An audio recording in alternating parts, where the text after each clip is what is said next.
If you look on your sheet, I wrote this 3 ways that our time is mismanaged. One is in our planning. I am big on planning. Some of you are like, just, hey, let's just live, let's just, whatever comes that day is good for me. I can't handle that. She's trying to change me.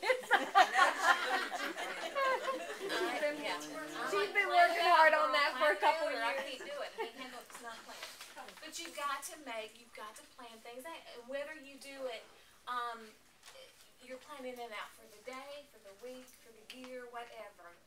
You have got to be sure that there's a number 1 priority right at the top. And it has got to be God. Because let me tell you, your time will go much more smoothly. Your marriage will be better. Your relationship with your children, your relationship with your friends, all of it will work better if God is your number 1 priority. Now you may think, no, I don't have time to put God up there because I have children.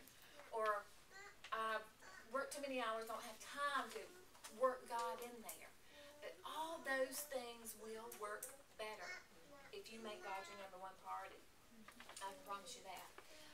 So what we do is we often leave God out of the planning, and He's got to be at the top of the list. Okay, the second thing is by presuming, and I know I'm talking 90 miles an hour, but I got a lot to cover. So the second thing is by presuming. We think that tomorrow will be better. We'll have more time tomorrow. Next year, we'll definitely have more time. Next year, the kids will be older. It won't be so hard to handle. And then next year, we can put God on the list. Or maybe He can even go to the top of the list by that point. You are not going to change anything until God becomes the top of your priority. You always think you have time. It's like you hold that little baby for the first time, and you think, oh, what difference does it make whether this child is in church or not? He's just a teeny little baby. It makes a big difference. That time, that 2 years is gone, and you still haven't done it. Time passes you by, and you've lost opportunities before you ever know it. It is so important that you don't put things off. Start today putting God at the top, because they're not going to be better next year. They're not going to be better next week. How many of you have found out that the older you get, the more time you have? I've not found that out yet. It's just still not happening for me. I thought it was. But it's just not going to, it's not happening. So it's not going to happen no matter how old you get. You're still going to be pushed for time.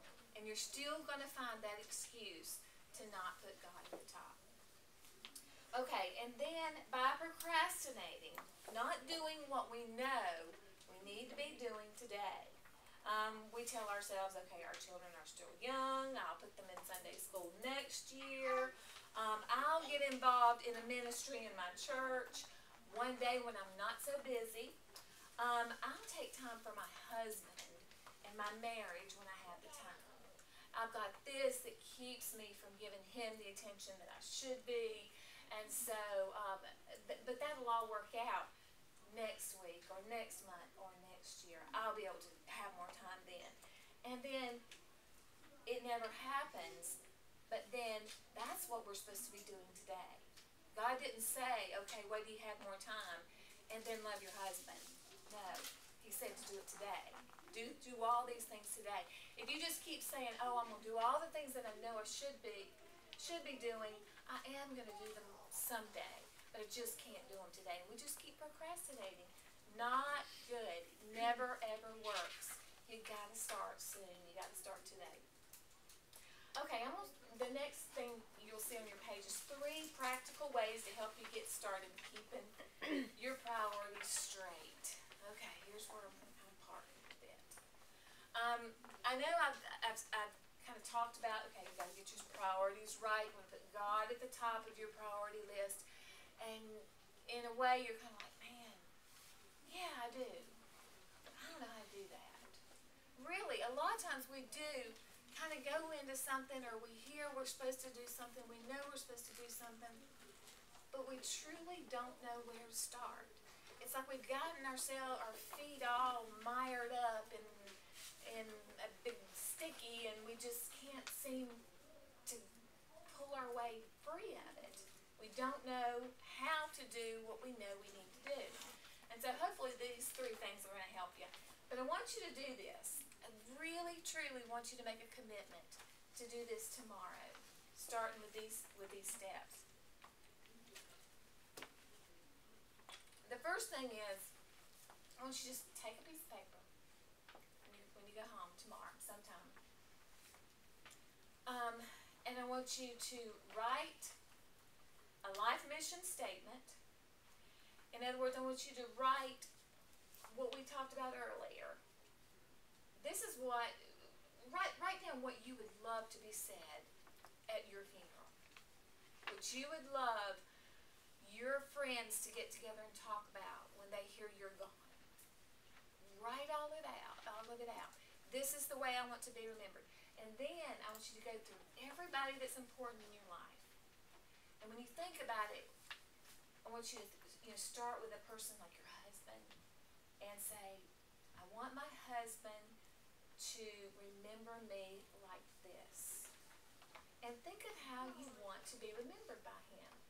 Do you want to be remembered as naggy, grumpy, mean, yelling, screaming? None of us want to be remembered that way.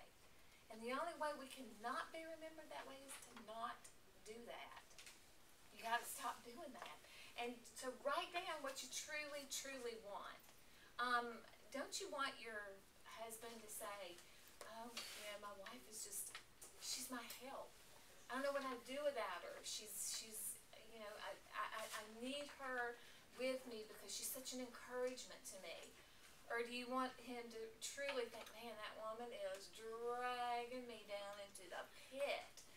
I'm telling you, there's a ton of men that are going to just really, they truly feel that way because that's what their wives are doing to them.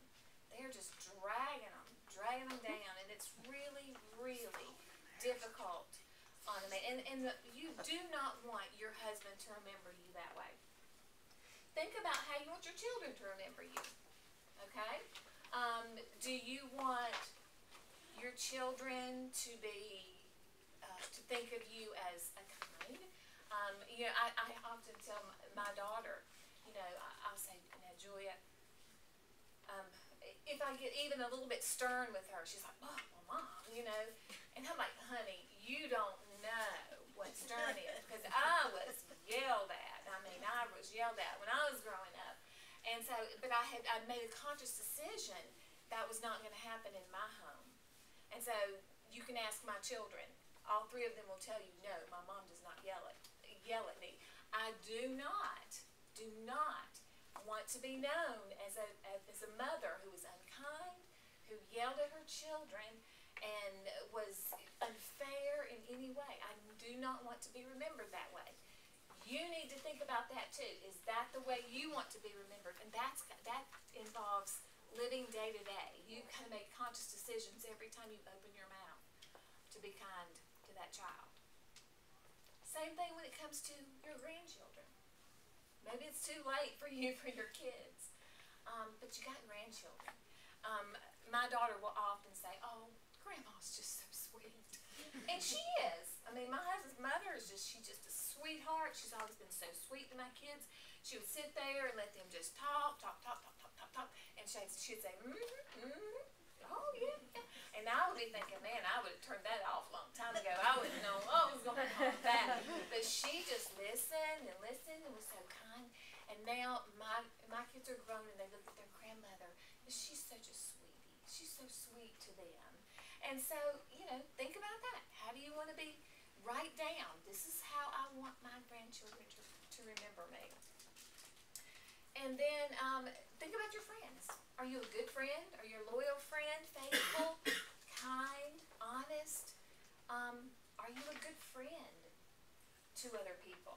So write out all that. This is how I want to be remembered by each one of these people.